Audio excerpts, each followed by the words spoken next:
18.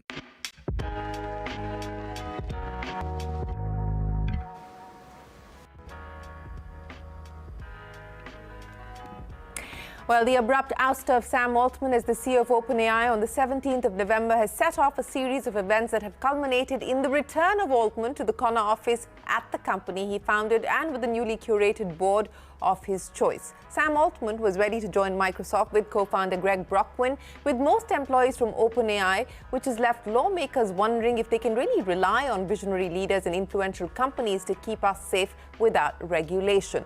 Altman may have reclaimed his throne at the frontier of the AI world, and while the whirlwind saga that played out on social media lasted 5 days, it certainly left us with questions of governance at both the management and board level. The turmoil at OpenAI has also raised questions on complex corporate structures.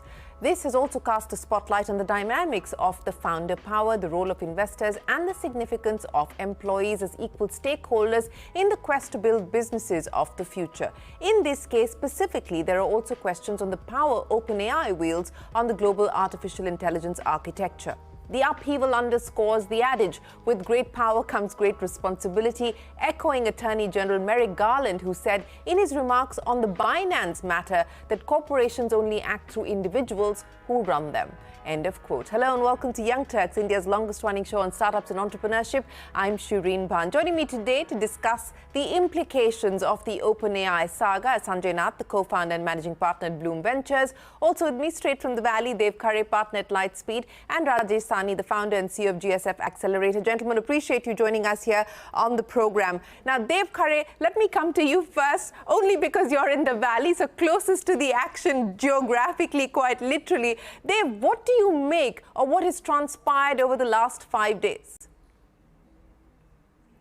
Hi, Shereen. Thanks for having me on. Look, I think a lot of us are viewing the Twitter feeds and sort of the Whisper network and sort of reacting to things. So it's wouldn't be right to speculate. But I think the main lessons that we're drawing from this echo a little bit of what you said. There is discussions to be had about innovation in the AI world versus safety. I think there's discussions to be had on corporate governance and structures, government regulation, and then finally the role of open source models versus proprietary models. I think these are 4 areas that sort of got highlighted in this last few days, and people are on different sides of this debate in these 4 areas, and it's worth talking about. Sanjay, to your mind, what have been the big lessons to take away from the OpenAI saga? Sure. So, Shereen, this is not a new issue per se, right? If you look at this dynamic between, like, let's say, the board and founders and the tech talent, it's only come to the fore more because it's Sam. Just to begin, sort of, Thanksgiving in the US, just to you use a pun, there's no alternative man, right? It's Altman, in that sense. I think, nothing can be taken for granted. What has come to the fore here is that the stakes are very high because of the impact of generative AI, the use cases. You look at all the large companies taking positions, right? It's Anthropic and Google as DeepMind, and of course, Microsoft has such a big position in OpenAI. I think what was unexpected and not fully calculated is the impact of talent, the tech talent. The fact that the stakes are so high and that the employees were, let's say, loyal to Sam in this case was perhaps not seen in this chess move. So I think like Dave rightly said, the lessons to draw on is that when you make these decisions, it's complex. There are many moving parts. There are conflicts, there are disclosures, there are other board, there are other not-for-profit board positions. All this has to come into the fore, and clear communication is needed. And that's what a board's responsibility is, right? That you've got to get it all there and weigh the benefits and the risks. So I think it's not an easy answer. It's a very important dynamic, but this will bring to the fore even more importantly communication and disclosures that will be warranted in many future cases.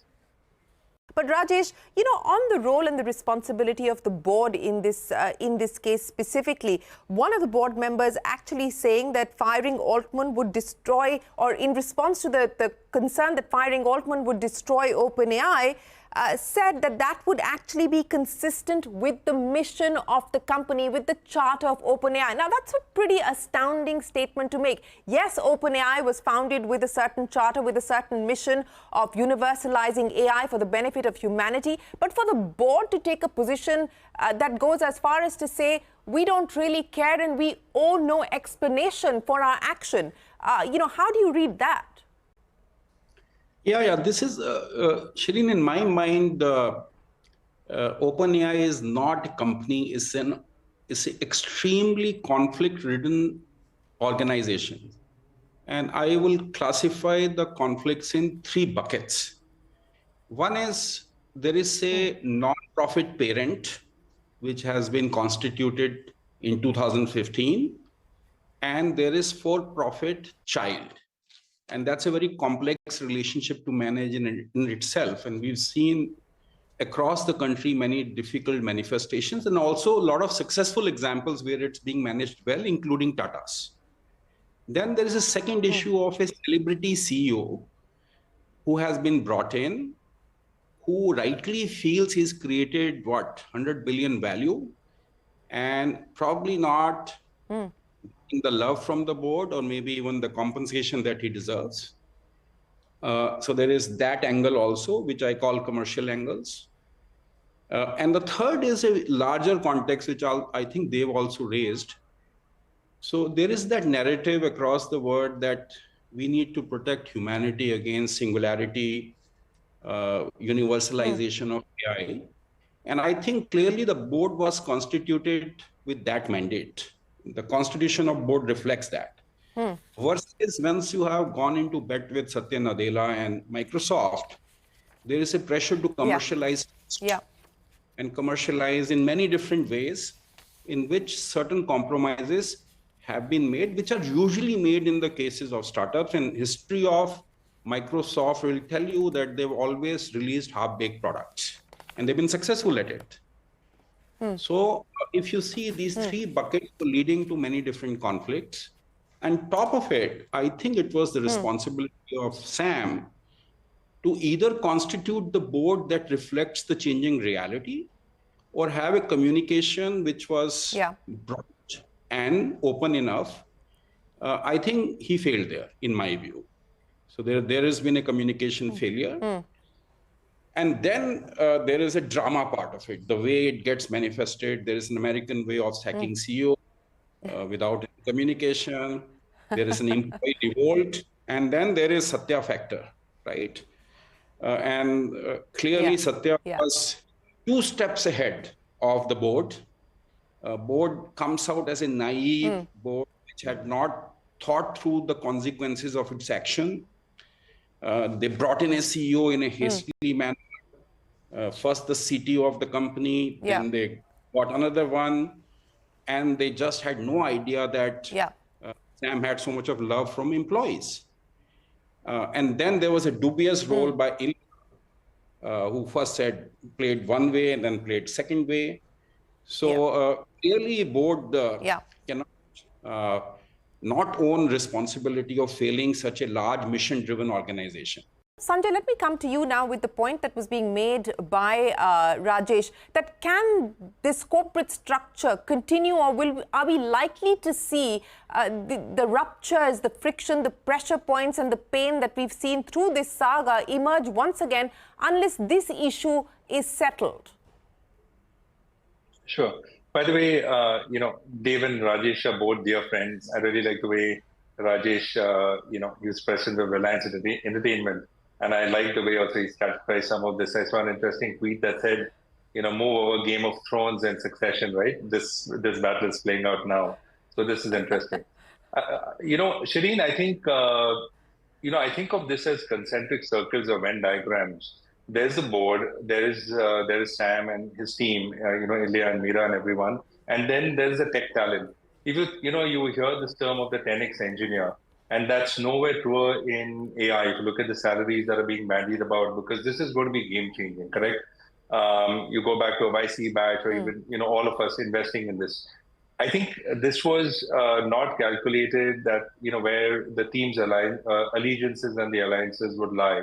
So I think if somebody deconstructed and unpacked all of this, you'd have to think that what is the larger goal? The larger goal is obviously to make an impact. At the same time, there are privacy issues, right? There are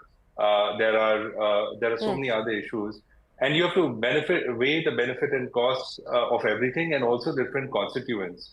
In one sense, the employees basically said yes.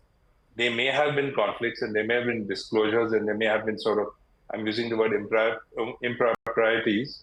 But if you're really trying to change the world, like let's say Musk is, then the world is also changed by half crazy people, right? And Sam is that. So I think you can't make sudden moves, and I think the ideal way should have been to take into consideration everybody's perspectives. Yes, here's a rap on the hand. Come out and apologize, and you do this, but don't. Sacking is something else, right? It's a drastic step. So I think maybe it was a chess game that unfolded, in 2 seconds versus 2 minutes. But I'm not saying that anybody is blame free.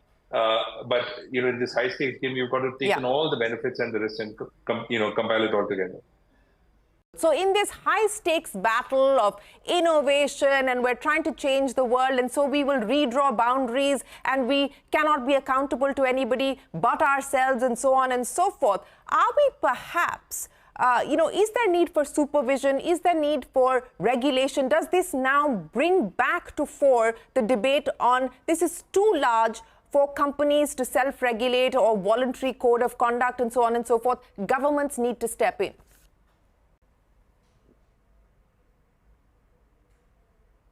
Yeah, I think on the regulatory front, we saw the executive order from President Biden, I think it was 2 weeks ago, which sort of, I think, struck the right tone between allowing innovation to occur and preventing regulatory capture to occur from the larger and better financed incumbents and companies in this space. So I think that was good.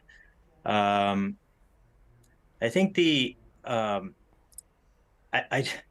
I don't want to mix, at least personally speaking, I don't want to mix what happened at OpenAI with anything around breaking the law. I don't think there was any such context when it comes to No, absolutely. OpenAI. I'm not suggesting. I'm not suggesting that that the reasons for Sam's ouster had anything to do with breaking the law. I'm trying to make the larger point about this tendency of saying, everything under the garb of innovation and disruption goes, and we're not accountable to anybody, and we don't require any kind of supervision. That culture, or that thinking, that attitude, perhaps requires consideration.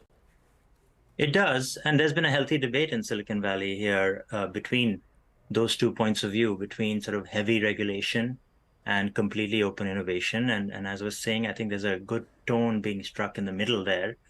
I think the other related battle that's playing out, and we should remember OpenAI didn't start last week, and this is not all that it's done, this sort of drama, right? It started a long time ago, and I think the OpenAI Dev Day that happened a couple of weeks ago was actually a big signal to where this space is going in terms of the competition between proprietary models like an OpenAI and open source models like a Llama or a Mistral or in India an AI for Bharat, for example.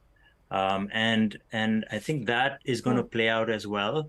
What OpenAI's Dev Day showed us, if I could point that out for 1 second, is that commercial models actually might be better from a performance perspective and cheaper relative to all the open source models out there, which is not what the world was expecting a year ago. We all thought open source would win in a big way. So I think that's interesting. And what that showed us was that because these closed source or proprietary models might be cheap and better performing, the application layer on top really opens up. So actually the potential and the impact of AI really dramatically expanded after OpenAI Dev Day. I think that's what we are excited about here at Lightspeed. So I think there'll be healthy competition between lots of different models and LLMs out there. And I think that's all good for the state of innovation at the application layer for consumers and businesses. So that's sort of how we are looking at this. It's sort of somewhere in the middle. It's not overly regulated. It's not a complete open sort of space for anybody to do something that's truly harmful. We are going to take a quick break here on Young Turks and continue our conversation with Sanjay Nath, Khare and Rajesh Sawhney on the lessons to take away from the OpenAI saga. That and more when we return.